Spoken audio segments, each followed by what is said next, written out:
అని ఒక చట్టం ఉంటుంది. అది international emergency economic powers act అంటారు.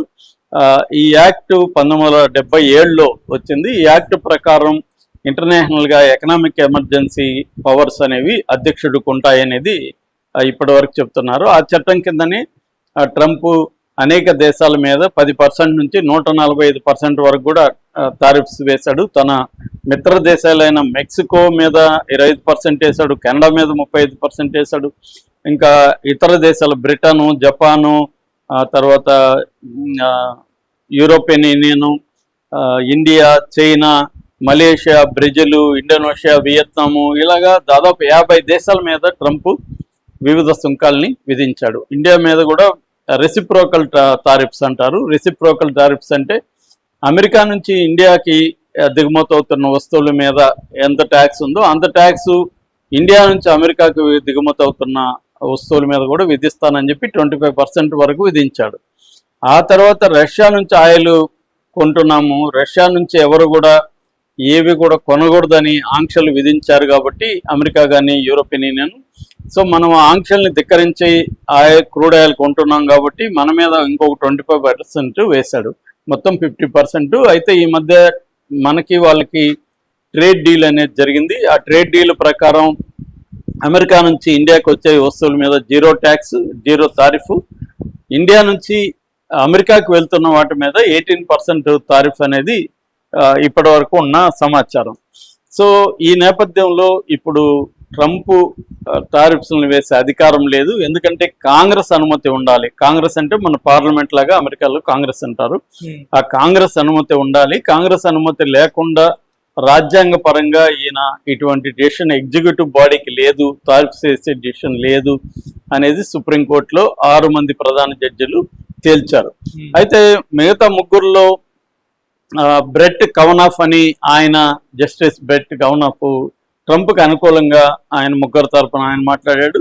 ఇది వేయడం తప్పు కాదు, అవి తగ్గాయి కూడా. ఫర్ ఎగ్జాంపుల్ భారత్కి మొదట్లో 50% వేసి ఇప్పుడు 18% తగ్గించారు. ఇలాంటివి కూడా ఆయన కోట్ చేశాడు. సో ఏదేమైనా ఇప్పుడైతే ట్రంప్ వేయడానికి లేదన్నాడు, కానీ ట్రంప్ దీన్ని రిజెక్ట్ చేస్తున్నాడు. రిజెక్ట్ చేసి ఒక రకంగా సుప్రీంకోర్టు జడ్జిల్ని చాలా తీవ్ర అవమానకరంగా మాట్లాడాడు. వాళ్ళు డెమోక్రాట్లు నియమించిన రాడికల్ లెఫ్ట్ ల్యాబ్ డాగ్స్ అని పిలిచాడు వాళ్ళని.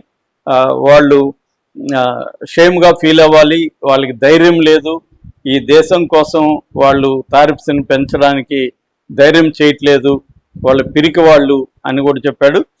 మళ్ళీ నాకు ప్లాన్ బి ఉందని చెప్పాడు. దాని తర్వాత అడ్జస్ట్మెంట్ ప్రాసెస్ స్టార్ట్ అవుతుందని చెప్పాడు.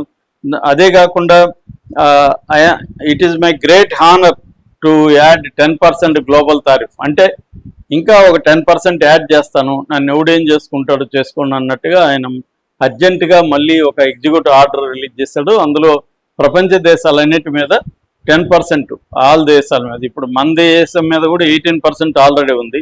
ఇప్పుడు 10% యాడ్ అవుతుందా, లేకపోతే సపరేట్గా మన దేశానికి సంబంధించి 10% మనకు మాత్రం మినహాయింపు ఇస్తారా అనేది చూడాలి. కొన్ని వార్తలేమో మినహాయింపు ఇస్తారు అని చెప్తున్నారు, కొన్నేమో లేదు ఇది అందరి మీద వేసాడు గ్లోబల్ టారిఫ్ అన్నాడు కాబట్టి అన్ని దేశాలకు వచ్చిస్తుందని అంటున్నారు.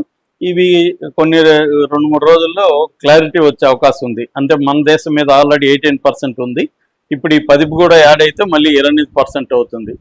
సో క్లియర్గా ఆయన్ని అడిగినప్పుడు భారత్ మీద ఏదో ప్రభావం అంటే భారత్కి అమెరికాకి మధ్య ఏం ప్రభావం ఉండదు అని చెప్పాడు. సో ఓవరాల్గా ట్రంప్ కి ఒక ఎదురు దెబ్బ అయితే తగిలిందని చెప్పొచ్చు సుప్రీంకోర్టు దీనిలో. అందుకనే ఇది అమెరికా కంపెనీలన్నీ కూడా సుప్రీంకోర్టు తీర్పుని ఆహ్వానిస్తున్నారు. ఎందుకంటే దాదాపు 1000 దావాలు అక్కడ కోర్టులో కేసులు 1000 రకాల కంపెనీలు కావచ్చు, షాప్ ఓనర్స్ కావచ్చు, ఇండివిజువల్స్ కావచ్చు, 1000 పిటిషన్ల కోర్టులలో ఉన్నాయన్నమాట ట్రంప్కి టారిఫ్స్కి వ్యతిరేకంగా.